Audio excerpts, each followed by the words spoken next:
teman-teman semua, kami dari kelompok 7 terdiri dari saya sendiri, Sarah Lena.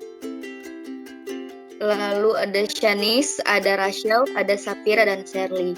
Jadi kami kedapatan soal mengenai basic of productivity measurement. Di sini sudah tertera jelas sekali Holbrook Company mengumpulkan data untuk 2 tahun terakhir. Nah, dari data yang sudah tertera jelas ini, untuk nomor 1, dia minta prepare a productivity profile for each year. Rumusnya yaitu productivity ratio sama dengan output dibagi dengan input.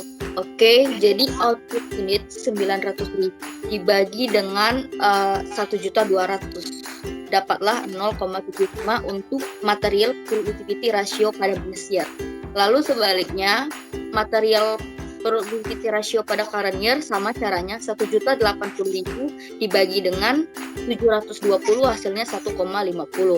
Untuk labor productivity ratio pada base year caranya 900.000 output units dibagi dengan labor hours 300.000 dapat 3,00. Dengan cara yang sama untuk labor productivity ratio pada current year yaitu 1.080.000 dibagi dengan 540 dapatlah 0,00. Lalu soal selanjutnya akan dilanjutkan oleh Sapira. Nah, untuk soal nomor 2 itu dia minta partial income statement untuk setiap tahunnya dan juga hasil perubahan profit dari tahun sebelumnya ke tahun yang sekarang. Nah, untuk partial income statement-nya pertama itu ada sales revenue. Kami dapatnya dari unit output yang ada dikalikan dengan output price-nya. Lalu ada cost of input, di mana input kita ada material dan labor.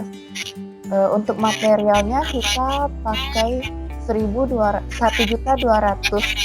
material dikali dengan harga materialnya sebesar $5, dan untuk labor kita menggunakan 300.000 labor hour dikali dengan $8 per hour-nya, sehingga mendapatkan total cost of input-nya itu 8.400.000 untuk yang this year dan 8.640.000 di current year.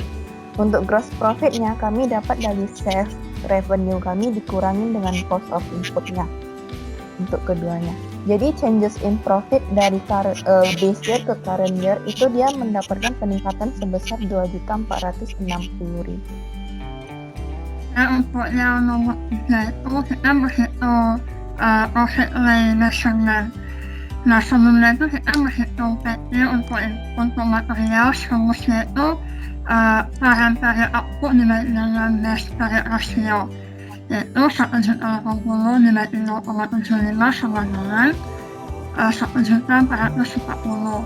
Untuk yang labor sama juga, output tahun ini 1.080.000 dibagi 3 sama dengan 390.000. Kemudian untuk menghitung cost materialnya itu PT dikali dengan current unit price material yaitu $6, dan yang labor PT dikali dengan $8 karena punya labor rate per hour. Oke, selanjutnya akan saya lanjutkan. Pertama, kita akan mencari AQ-nya. Untuk AQ-nya kita sudah mengetahui dari soal, yakni untuk material kita menggunakan sebesar 720.000 dan labornya 540.000. Dan selanjutnya adalah AQ kali P, yaitu kita harus mencari total harga yang kita gunakan untuk membeli bahan-bahan tersebut, yakni 720 dikali dengan $6 dan untuk lebar 540.000 dikali 8, yaitu dengan hasilnya sebesar 4.320.000 dan dua-duanya 4.310.000.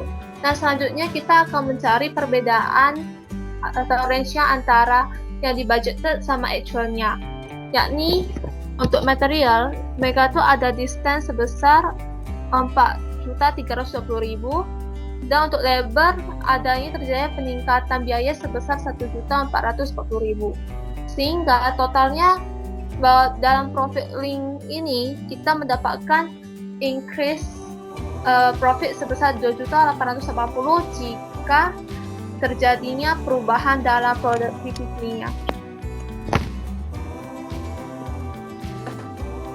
Selanjutnya saya akan menjelaskan soal nomor 4. Sebelumnya perkenalkan, saya Rachel Tanwijaya. Untuk soal nomor 4 disuruh untuk calculate the price recovery components. Jadi yang ini rumusnya itu price recovery components, rumusnya itu profit change dikurang profit link productivity change.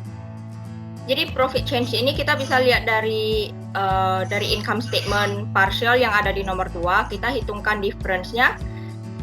Total difference profitnya itu 7.560.000 dikurang 5.100.000 dapatnya 2.460.000. Jadi ini profit change-nya dikurang sama profit link productivity change yang ada di soal nomor 3, sebelumnya 2.880.000.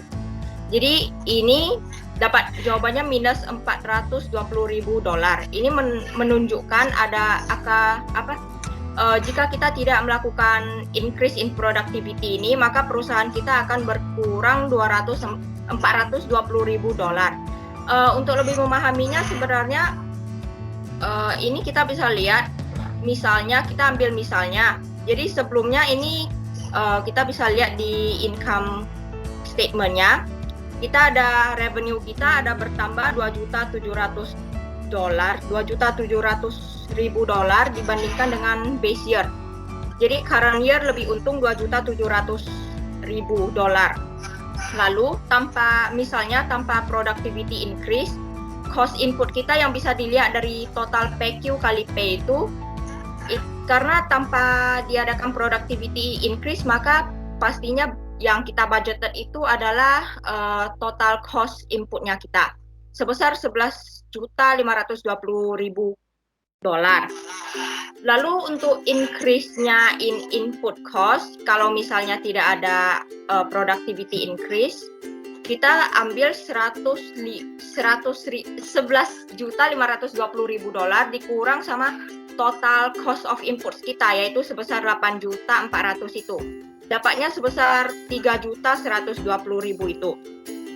Jadi total cost kita sebesar $3.100.000 ini dikurang sama sales revenue kita di tahun selisihnya dengan tahun sebelum $2.700.000. Artinya kita akan rugi sebesar $420.000. Jadi ini yang menunjukkan price recovery ini yang menunjukkan bahwa jika misalnya kita nggak menerapkan adanya increase in productivity, maka perusahaan kita akan berkurang sebesar $420.000 di revenue-nya.